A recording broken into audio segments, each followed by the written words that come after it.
matéria Anatomofisiologia Humana e vamos falar sobre o tecido tegumentar correlacionado com o processo de cicatrização de feridas.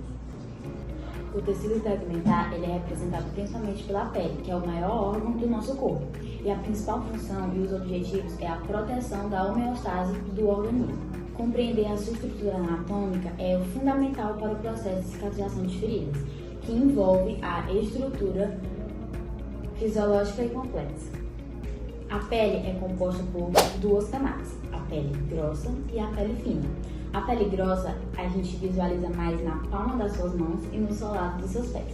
A pele fina ela é pelo resto do corpo e ela é bem mais flexível que a pele grossa. A nossa pele é formada por 3 camadas, a epiderme, a derme e a hipoderme. A epiderme é a camada superficial da pele, é nela que podemos ver e tocar. Sua principal função é proteger o corpo de bactérias, vírus, reações químicas e ela é formada por queratinócitos, que são células que produzem queratina. A epiderme está sempre se renovando, pois ela vai surgindo sempre novas células. As células que vêm da hipoderme vão surgindo na derme, que vão matando as células mortas. A epiderme ela possui algumas camadas: a camada córnea, a camada lúcida, a camada basal, a camada granulosa e a camada espinhosa. A derme ela é a camada do meio da pele. Ela vem logo depois da epiderme. Ela é mais resistente, pois ela possui elastina e colágeno, que é o que dá firmeza à nossa pele. Além disso, na derme possui vasos sanguíneos que levam oxigênio e nutrientes para a pele, que é através dele que podemos sentir dor, calor, frio, sentir o toque. E essa camada também é a camada essencial para a cicatrização de feridas, pois fornecem os elementos essenciais para a regeneração da pele. Essa camada possui 2 divisões, que é a camada papilar e a camada reticular. A hipoderme, o tecido subcutâneo, é a última camada da pele. É a camada mais profunda. É nela que contém gordura e suas principais funções são isolamento térmico, reserva de energia e amortecimento mecânico. Tudo isso acontece porque essa camada possui gordura que ajuda a manter a temperatura do nosso corpo. Essas 3 camadas, que são a epiderme, a derme e a hipoderme, atuam juntos para proteger o nosso corpo, regular nossa temperatura e permitir movimentos e sensações. Os anexos cutâneos. Os anexos cutâneos são estrutura ligada à pele que desempenham funções importantes como proteção. Regulação da temperatura e sensibilidade, eles incluem glândulas sudoríparas, produzem suor, ajudando na regulação térmica e eliminando as toxinas. Os tipos são écrinas e apócritas. Écrinas, distribuída por todo o corpo, regulam a temperatura. Glândulas sebáceas, que produzem sebo, uma substância oleosa que lubrifica e protege a pele e os pelos. Folículos pilosos, que são cabelos e pelos. Unhas, formadas por queratina dura e protegem as extremidades dos dedos. Tipos de cicatrização e fatores que influenciam a cicatrização. Existem 3 principais tipos de cicatrização. A cicatrização por primeira intenção, que ocorre quando as bordas das feridas estão bem aproximadas, como em cortes cirúrgicos. Por exemplo, feridas que são causadas por objetos cortantes. O fechamento dessa ferida é rápido, há pouca formação de cicatriz e também o risco de infecção é menor. A cicatrização por segunda intenção, que ocorre em feridas mais abertas, como perda de tecido. Nesse caso, o corpo precisa preencher o local com tecido de granulação, o que torna o processo mais lento e com maior formação de cicatriz. E por fim, a cicatrização por terceira intenção, que ocorre quando é necessário a ferida ficar aberta por um tempo para que ocorra a formação de coágulo, seja por infecção ou necessidade médica. Agora, sobre os fatores que influenciam esse processo. Por exemplo, a idade.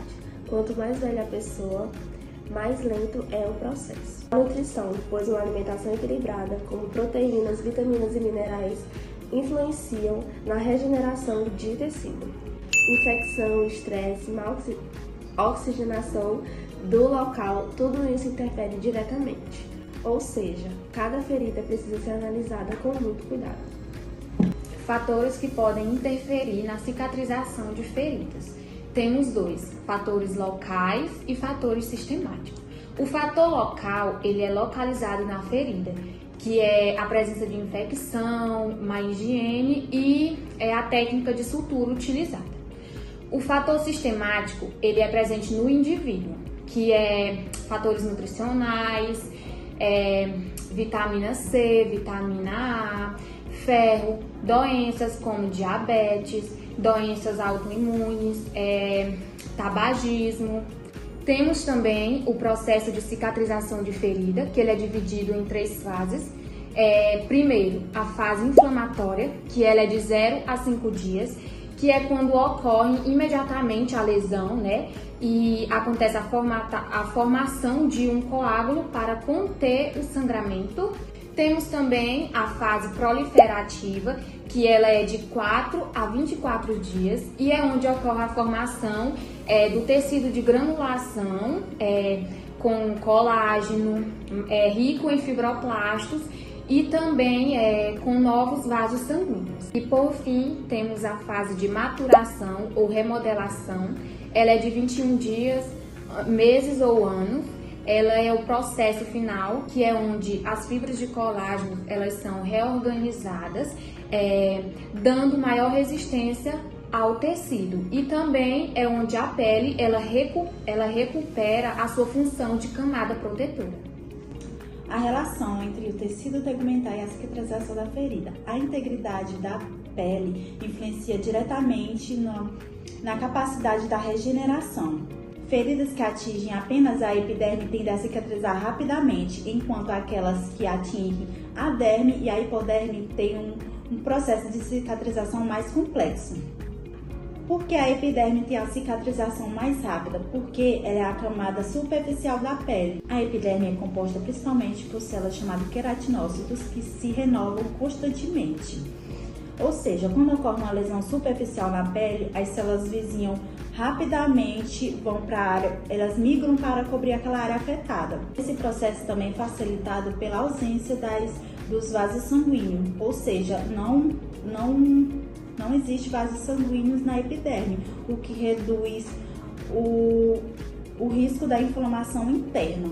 Além disso, as células estão presentes na camada basal da epiderme, onde ajuda na regeneração do tecido rapidamente. Já a derme e a hipoderme, elas são as camadas mais profundas da pele, ou seja, onde é o processo mais complexo. A derme contém estruturas essenciais, como vasos sanguíneos, fibras de colágeno, elastina e terminações nervosas e glândulas. E quando essas camadas são atingidas, há a destruição dessas estruturas, o que demora para a cicatrização, onde é mais lenta. Esse processo envolve inflamação, formação de tecido de granulação, decomposição de colágeno e remodelação do tecido, o que pode levar dias, semanas ou até mesmo meses. Se a lesão atingir a hipoderme, que é a camada de gordura, a regeneração pode tornar ainda mais difícil, pois o tecido adiposo tem pouca capacidade da cicatrização e pode deixar cicatrizes permanentes. Resumindo, feridas superficiais cicatrizam rapidamente porque a epiderme é renovável e não tem vaso sanguíneo, enquanto aquelas que são mais profundas exigem um processo mais complexo, que é a reparação dos tecidos danificados. A parte que muita gente tem medo, e na verdade é bem tranquilo, quais são as fases da cicatrização? Tem muita prova que gosta de cobrar isso. Tudo bem, a gente tem a fase inflamatória, a fase proliferativa, a fase de maturação ou remodelamento. Mas isso aqui não é matemático. Não é que acaba uma e começa outra. É só para a gente entender como o processo acontece. E quando a gente olha para a ferida, dá para saber em que fase ela está, o que a gente pode fazer para melhorar a cicatrização. O que é a tal da fase inflamatória? Vamos pensar aqui. Logo que acontece a ferida, a gente está na fase inflamatória. Qual é a primeira coisa que tem que acontecer? Tem que ter hemostasia, tem que parar de sangrar. Né? A gente teve um ferimento, começa a sangrar, a gente comprime, lava, logo depois já parou de sangrar. Por quê? Porque existe uma vasoconstrição inicial para parar o sangramento e existe migração de plaquetas, agregação plaquetária. Isso faz parar o sangramento, isso cria uma hemostasia. Só que essas plaquetas, elas vão liberar substâncias ativas, os grânulos das plaquetas, fatores de crescimento.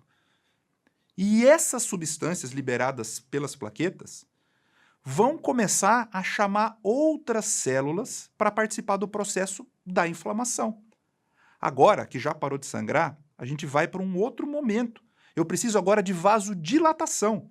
Eu preciso chamar substâncias ativas, chamar células, para principalmente limpar a sujeira que aconteceu aí. Tem bactéria, tem corpo estranho, tem um monte de coisa aqui que a gente precisa limpar para poder cicatrizar corretamente. Então, as primeiras células que vão chegar são os neutrófilos. Esses neutrófilos já aparecem nas primeiras 24 horas. Isso aí é uma ótima questão de prova. Quais são as primeiras células a aparecer na ferida durante o processo de cicatrização? São os neutrófilos. E para que serve o neutrófilo? Eles servem para limpar a sujeira. Eles liberam radicais livres. Eles começam a destruir bactérias. Só que esses neutrófilos, eles vão sendo substituídos, agora sim, pela célula mais importante do processo inicial da fase inflamatória, que é o macrófago. O macrófago ele vai começar a aumentar depois de 2, 3, 4 dias. A partir de 48 horas, ele já começa a aumentar o seu número e ultrapassar o número de neutrófilos. E o macrófago, ele é o maestro. A gente vê isso em vários locais, escrito por aí. Porque quem comanda tudo é o macrófago. E ele vai finalizar a limpeza que o neutrófilo começou. Então, o que a gente tem que pensar de mais importante para acertar as questões aqui? A primeira fase, a fase inflamatória, ela começa logo que a ferida acontece e vai até em torno de 4 dias. Ela vai ter um início, a necessidade de uma hemostasia, que vai chamar plaquetas para realizar isso. As plaquetas liberam grânulos, liberam uma série de fatores de crescimento que vão chamar outras células, que vão causar vasodilatação. E agora começa com o neutrófilo e finaliza com o macrófago, que é o principal, que é o maestro. Isso é o mais importante da fase inflamatória, porque passando do 4º dia, a gente já tem o início da segunda fase da cicatrização, que é a chamada fase proliferativa. Essa fase proliferativa, normalmente ela acontece do 4º dia até o final da 2ª semana. Então, é uma fase relativamente longa e muita coisa acontece aqui que gosta de cair na prova. Por exemplo, ela já começa com a epitelização da ferida. Aquela ferida que antes estava transudando ali um líquido, ela se torna impermeável. Primeira coisa, epitelização. Logo em seguida, nós temos a chamada angiogênese. Angiogênese, formação de novos vasos. E essa formação de novos vasos é estimulado pelo TNF-alfa. Eu sei que muitas vezes a gente fica até com raiva desses nomes, mas se tiver lá na prova, a angiogênese faz parte da fase proliferativa e é estimulada pelo TNF-alfa. Não é difícil a gente lembrar, não. Mais vasos, mais sangue, mais células inflamatórias, mais substâncias ativas. Para quê? Para chegar no 3º momento dessa fase proliferativa e a gente ter a chamada granulação da ferida. Todo mundo já viu um tecido de granulação. Quem está no hospital já viu. Dá uma olhada na imagem. A gente tem aquela ferida bonita, vermelha, granulando. Já ouviu falar esse termo? A ferida está granulando, quer dizer que o processo está ocorrendo de forma adequada. Quando a gente tem que fazer um debridamento, tirar tecido necrótico, tirar a secreção purulenta, o objetivo é que a gente deixe a ferida assim, granulando. Para quê? Para que agora a gente tenha o grande astro da fase de cicatrização, da fase proliferativa, que são os fibroblastos. Porque os fibroblastos, eles vão predominar nesse momento, porque são eles que vão produzir o colágeno. Principalmente no início, o colágeno tipo 3, que é um colágeno mais imaturo, para depois esse colágeno se transformar no colágeno tipo 1, que é mais maduro, mais organizado, com uma maior força tênsio.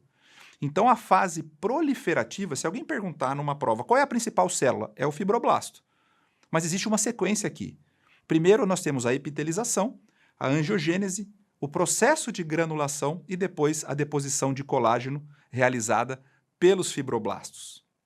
O problema é que esse processo inflamatório, uma hora, ele tem que parar.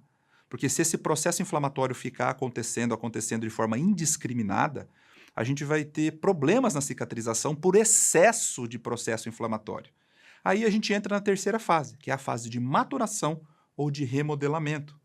Ela vai começar aí por volta da segunda semana, quando termina a fase proliferativa, e pode durar por meses até anos. Esse é o momento da gente encontrar o equilíbrio. O colágeno tipo 3 vai sendo substituído pelo colágeno tipo 1, mais maduro, com maior força têncil. E esse processo tem que ser equilibrado. Se tiver uma produção exacerbada de colágeno, a gente vai ter cicatrizes patológicas. Então esse é o momento da gente criar a força têncil adequada, que nunca vai ser igual à pele original, mas tem que ser pelo menos funcional. E também de realização do remodelamento, de tirar os excessos. Nesse momento, os fibroblastos, eles se tornam mais especializados, eles se tornam chamados miofibroblastos, mio de músculo. Por quê? Porque eles conseguem contrair a ferida e diminuir o tamanho da ferida operatória. Por isso, o conhecimento sobre a anatomia e fisiologia do tecido tegmentar é essencial para a regeneração cutânea. É a partir daí onde os médicos vão dominar esse tema para que a cicatrização ocorra de forma mais rápida, de forma melhor, para que não fique uma cicatrização muito feia.